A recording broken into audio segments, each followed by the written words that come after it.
Guten Morgen von Toni Macaroni Reisen. Sie können ruhig erzählen über uns ein bisschen. Für die nächsten Gäste als Referenz. Ja, wir sind auf alle Fälle Wir sind schon. mit der Beratung zufrieden. Wir kennen uns nun schon seit 5 Jahren.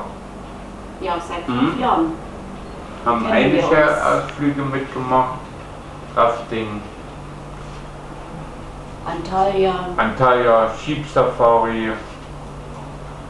Na, was hat man noch? Die Manavgat-Boot. Ja, Manavgat-Boot-Tour. Hammam, das ist sehr wichtig. Sehr zu empfehlen, am besten am Anfang und am Ende. Ja. Die Dorffahrt haben wir auch mitgemacht. Ja, das war nicht diesmal, das war schon länger her. Ja, trotzdem war's aber in schön. den ganzen War ja. trotzdem schön, ja. Nee, wir sind mit euch zufrieden. No?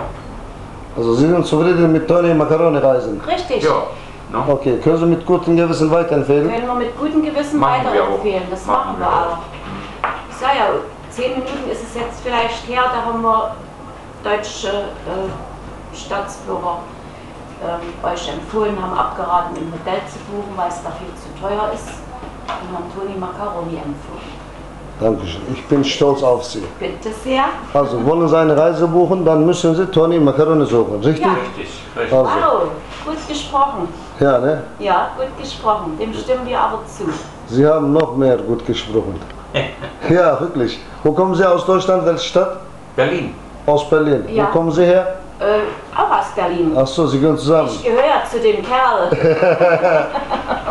Okay, so geht unser kleiner Film zu Ende. Haben Sie noch was zu sagen, was Sie vergessen haben über uns? Nee, rundherum waren wir mit allen Ja. zufrieden. Also seit 5 Jahren sind Sie zufrieden mit Toni Macaroni Reisen. Wie lange war das? 5 Jahre. Ja, okay. Ja. Ich sage das als Referenz die nächste deutsche Gäste. Gerne. Ja. Danke Gerne. für den kleinen Film. Bitte sehr. Ja.